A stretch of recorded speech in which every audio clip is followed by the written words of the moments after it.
ഒരുപാട് പേരുകളുള്ള സംശയങ്ങൾ നിറഞ്ഞ ഒരു മേഖലയാണ് ഈ അസിഡിറ്റി എന്ന് പറയുന്നത്. ചെറുപ്പമുള്ളവരാണെങ്കിലും ശരി, സ്ത്രീ ആണെങ്കിലും ശരി, പുരുഷന്മാരാണെങ്കിലും ശരി, പ്രായം ചെന്നവരാണെങ്കിലും ശരി, പലർക്കും ഉള്ളൊരു ബുദ്ധിമുട്ടാണ് ആസിഡിൻ്റെ പ്രശ്നം. അതേപോലെ തന്നെ ഇടയ്ക്ക് ഇങ്ങനെ ഒരു ബ്ലോട്ടിങ് പോലെ, ഒരു ഏമ്പക്കം പോലെ അങ്ങനെ വരിക. പിന്നെ ടോയ്ലറ്റിൽ ചില സമയങ്ങളിൽ ആളുകൾക്ക് എന്തുണ്ടാവും, നല്ല കോൺസ്റ്റിപ്പേറ്റഡ് ആയിരിക്കും.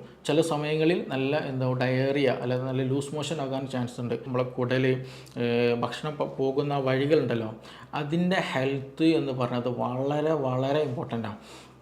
അത് അവിടെ എന്തെങ്കിലും ഇഷ്യൂസ് ഉണ്ടെങ്കിൽ, അവിടെ എന്തെങ്കിലും പ്രോബ്ലംസ് ഉണ്ടെങ്കിൽ നമുക്ക് ഒരുപാട് അസുഖങ്ങൾ വരും. ഈവൻ ബാക്ക് പെയിൻ വരും, തലവേദന ഉണ്ടാകും, പനി വരും, ജലദോഷം വരും, അലർജിക് ഇഷ്യൂസ് ഉണ്ടായിരിക്കും, അതുപോലെ സ്കിൻ ഇഷ്യൂസ് ഉണ്ടായിരിക്കും.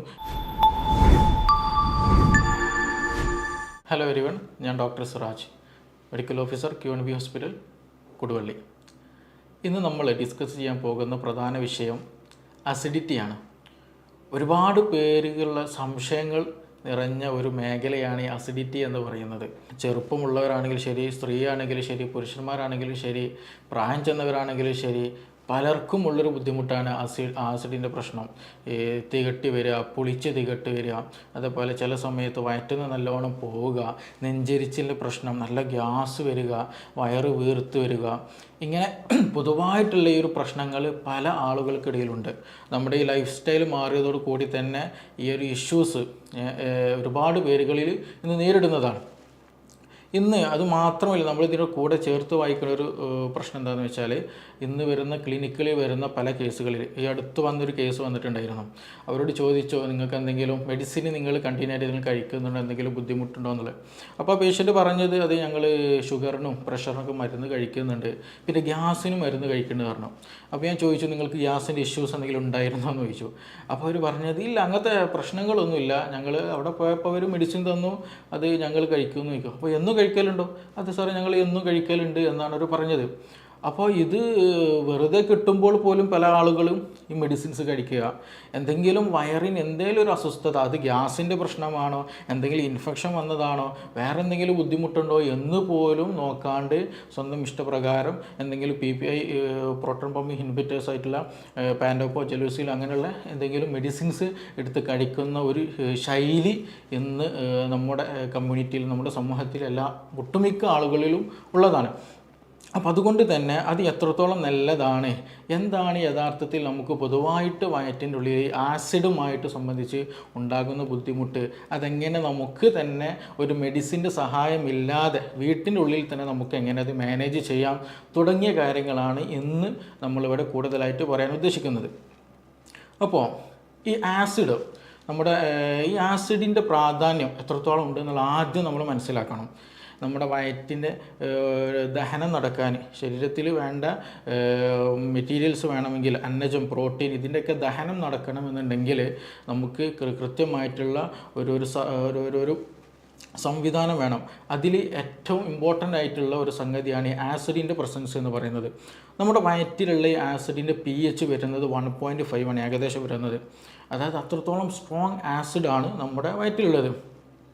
അപ്പോൾ അതുകൊണ്ട് തന്നെ ഇതിൻ്റെ ഇമ്പോർട്ടൻസ് അത്രത്തോളം ഉണ്ട്. കാരണം ഞാൻ നേരത്തെ പറഞ്ഞതുപോലെ നമ്മൾ ഈ പ്രോട്ടീൻസ്, നമ്മൾ പച്ചക്കറികൾ കഴിക്കലുണ്ട്, മീൻ കഴിക്കലുണ്ട്, മുട്ട, അതല്ലാത്ത മറ്റു ഫ്രൂട്ട്സുകൾ കഴിക്കലുണ്ട്, അതുപോലെ ബീഫ്, മട്ടൻ, ഇതൊക്കെ നമ്മൾ കഴിക്കുന്നതാണ്.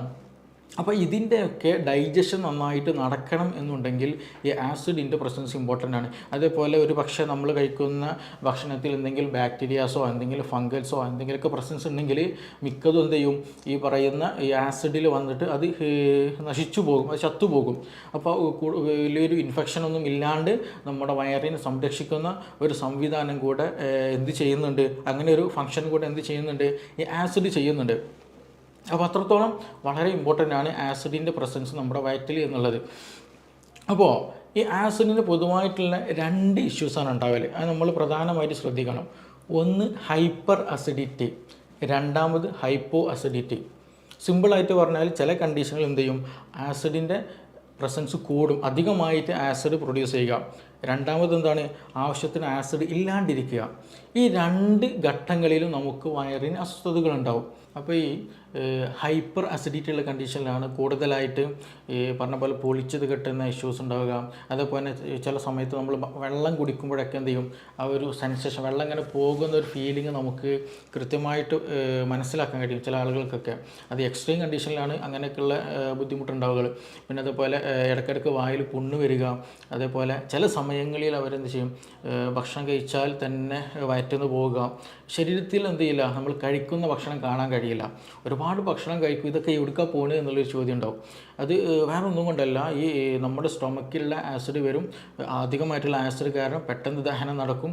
പെട്ടെന്ന് എന്ത് ചെയ്യും, ഈ അതിൻ്റെ കൂടെ തന്നെ പെരിസ്റ്റാൾട്ടിക് മൂവ്മെൻറ്റ്, കുടലിൻ്റെ മൂവ്മെൻറ്റ് പല ആളുകൾക്ക് കൂടാറുണ്ട്. അപ്പോൾ അതുകൊണ്ട് തന്നെ പെട്ടെന്ന് ഒരു അബ്സോർപ്ഷനുള്ള സമയം ഇല്ലാണ്ട് പെട്ടെന്ന് തന്നെ അത് ടോയ്ലറ്റിൽ പോകുന്ന ഒരു സംവിധാനം ചില ആളുകൾക്ക് ഉണ്ടാവാറുണ്ട്. അപ്പോൾ അതുകൊണ്ടാണ് ഇങ്ങനെയുള്ള ഇഷ്യൂസൊക്കെ ഉണ്ടാകുന്നത്. അതാണ് ഹൈപ്പർ അസിഡിറ്റി എന്ന് പറയുന്നത്. ആസിഡിൻ്റെ അളവ് കൂടുന്നത് കൊണ്ടുണ്ടാകുന്ന അസ്വസ്ഥതകൾ, ബുദ്ധിമുട്ടുകൾ, പ്രയാസങ്ങളൊക്കെ. രണ്ടാമത്തതാണ് ഹൈപ്പോ അസിഡിറ്റി എന്ന് പറയുന്നത്. അതായത് ആസിഡിൻ്റെ അളവ് വേണ്ട വിധേനം ഇല്ലാണ്ട് കുറവ് വരുന്ന ഒരു സാഹചര്യം. ഇതിനൊക്കെ ഉണ്ടാകാൻ ഒരു പ്രധാന കാരണമായിട്ട് പറയുന്ന ഒന്ന് രണ്ട് വിഷയങ്ങളുണ്ട്. ഒന്ന് അത് സ്ട്രെസ്സാണ്. ടെൻഷൻ ഉണ്ടെങ്കിൽ എന്ത് ചെയ്യും, ഈ പറഞ്ഞ പോലെ ആസിഡിൻ്റെ പ്രസൻസ് കൂടും. ടെൻഷന് എന്തെങ്കിലും കൂടുതലായിട്ട് ചിന്തിച്ചിരിക്കുക, ബേജാറ് കൂടുക, ആങ്സൈറ്റി വരിക, അങ്ങനെ വരുമ്പോൾ എന്ത് ചെയ്യും, ആസിഡിൻ്റെ പ്രൊഡക്ഷൻ കൂടും. സ്ട്രെസ് ഹോർമോൺ ഉള്ളത് കൊണ്ട്, അതിൻ്റെ പ്രസൻസ് കൊണ്ട് ഈ പറയുന്ന പോലെ ആസിഡിൻ്റെ പ്രൊഡക്ഷൻ കൂടും. രണ്ട്, ഇതേപോലെ എച്ച് പൈലോറിക്കിൻ്റെ പ്രസൻസ് സ്റ്റൊമക്കിലുണ്ടെങ്കിലും അതും ഈ പറഞ്ഞ പോലെ ആസിഡ് കൂടാനും കുറയാനുള്ളൊക്കെ കാരണമാണ്. പക്ഷേ നമ്മളിത് മനസ്സിലാക്കേണ്ടത് എന്താണ്, എൻ്റെ ശരീരത്തിൽ എനിക്കിങ്ങനെ ഒരു ഇഷ്യൂ വന്നാൽ ഇത് ആസിഡ് കൂടിയതാണോ, അതല്ല ഇത് ആസിഡ് കുറഞ്ഞ ഇഷ്യൂ ആണോ എന്നുള്ളെങ്കിലും കുറഞ്ഞതെങ്കിലും നമ്മൾ എന്ത് ചെയ്യണം, മനസ്സിലാക്കണം. അതിന് വേണ്ട കാര്യങ്ങൾ നമുക്ക് വീട്ടിൽ തന്നെ ചെയ്യാൻ കഴിയണം. അപ്പോൾ ഹൈപ്പോ അസിഡിറ്റി, അടുത്തതാണ് പറയാനുള്ളത്. ഹൈപ്പോ അസിഡിറ്റി, ഈ ആസിഡ് അളവ് വേണ്ട വിധേനം നമ്മൾ ശരീരത്തിൽ ഇല്ല എങ്കിൽ, വയറ്റിലില്ല എന്നുണ്ടെങ്കിൽ നേരത്തെ പറഞ്ഞതുപോലെ ഡൈജഷന് വളരെയധികം നെഗറ്റീവായിട്ട് ബാധിക്കും.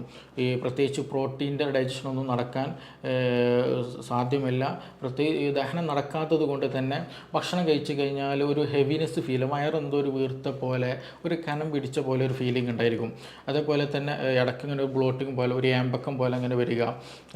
പിന്നെ ടോയ്ലറ്റിൽ ചില സമയങ്ങളിൽ ആളുകൾക്ക് എന്തുണ്ടാവും, നല്ല കോൺസ്റ്റിപ്പേറ്റഡ് ആയിരിക്കും. ചില സമയങ്ങളിൽ നല്ല ഡയറിയ അല്ലെങ്കിൽ നല്ല ലൂസ് മോഷൻ ആകാൻ ചാൻസ് ഉണ്ട്. അതെന്താ അങ്ങനെ വരണമെന്ന് ചോദിച്ചാൽ, ഞാൻ നേരത്തെ പറഞ്ഞല്ലോ, നമ്മൾ ഡൈജഷൻ ശരിക്കും നടക്കുന്നില്ല. ഡൈജഷൻ ശരിക്കും നടക്കാത്തത് കൊണ്ട് അൺഡൈജസ്റ്റഡ് ആയിട്ടുള്ള ഫുഡാണ് സ്റ്റൊമക്കിൽ നിന്ന് പിന്നീട് സ്മോൾ ഇൻറ്റെസ്റ്റൈനിലേക്കൊക്കെ, ലാർജ് ഇൻറ്റെസ്റ്റൈനിലേക്ക്, കുടലിലേക്ക് ഇങ്ങനെ വരുന്നത്. അപ്പോൾ അവിടെയൊക്കെ ചെറുതായിട്ടുള്ള ഒരുപാട് ഗട്ട് ബാക്ടീരിയാസ് ഉണ്ട്. ഈ ബാക്ടീരിയ എന്ത് ചെയ്യും, അതിമേ ഇങ്ങനെ വർക്ക് ചെയ്യുമ്പോൾ അവിടെയുള്ള അത് ശരിക്കും ഡൈജസ്റ്റഡ് ആകാത്തത് കൊണ്ട് തന്നെ അവിടെ ഒരു റൊട്ടനായിട്ട് ഒരു ചീഞ്ഞു പോകുന്ന ഒരു സിറ്റുവേഷൻ അവിടെ ഉണ്ടാകും.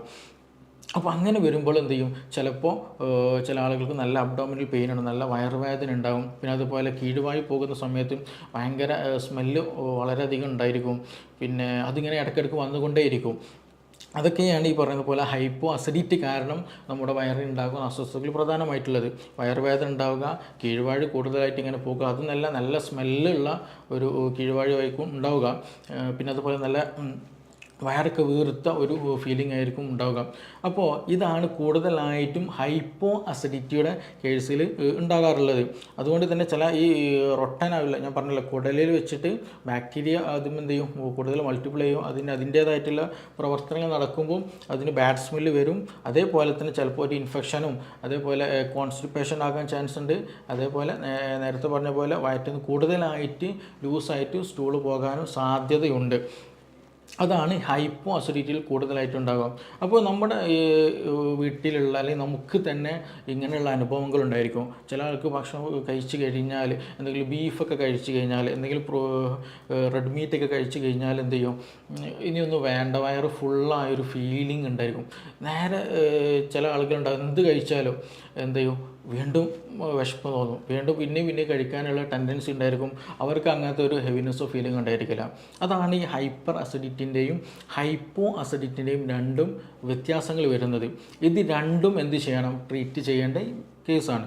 ഇത് രണ്ടും എന്ത് വെച്ചാൽ നമ്മളെപ്പോഴും നോർമലിൽ എന്ത് ചെയ്യണം, മൂവ് ചെയ്യാൻ ശ്രദ്ധിക്കണം. അപ്പോൾ നോർമൽ മൂവ് ചെയ്താൽ മാത്രമാണ് ശരിയായ രീതിയിൽ ഡൈജഷൻ നടക്കുക, ശരിയായ രീതിയിൽ അബ്സോർപ്ഷൻ നമുക്ക് വേണ്ട ശരീരത്തിൽ വേണ്ട അന്നജവും പ്രോട്ടീനും വൈറ്റമിൻസും മിനറൽസൊക്കെ ശരീരത്തിന് കിട്ടുകയുള്ളൂ. അല്ലാണ്ട് നമ്മൾ കൂടുതലായിട്ട് ഭക്ഷണം കഴിക്കും, ഭക്ഷണം കഴിച്ചത് ശരിയായ രീതിയിൽ ആഗിരണം നടക്കില്ല, ഡൈജഷൻ നടക്കില്ല, അബ്സോർപ്ഷൻ നടക്കില്ല.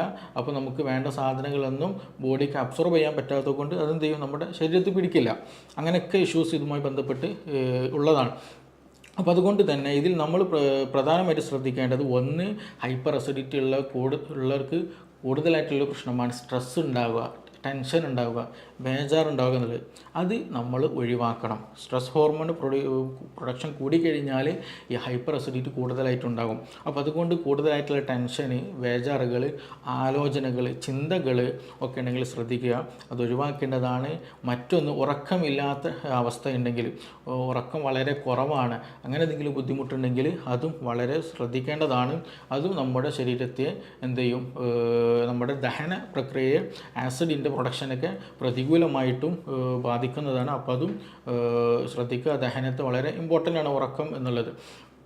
മറ്റൊന്ന്, ഈ ഹൈപ്പോ ആയിട്ടുള്ള കേസുകളുണ്ടല്ലോ, അതായത് ദഹനം നടക്കുന്നില്ല, എന്തെങ്കിലും വയറ് വീർത്ത പോലെ അല്ലെങ്കിൽ ഒരു ക്ഷീണം പിടിച്ച പോലെയൊക്കെയുള്ള ഒരു അവസ്ഥ.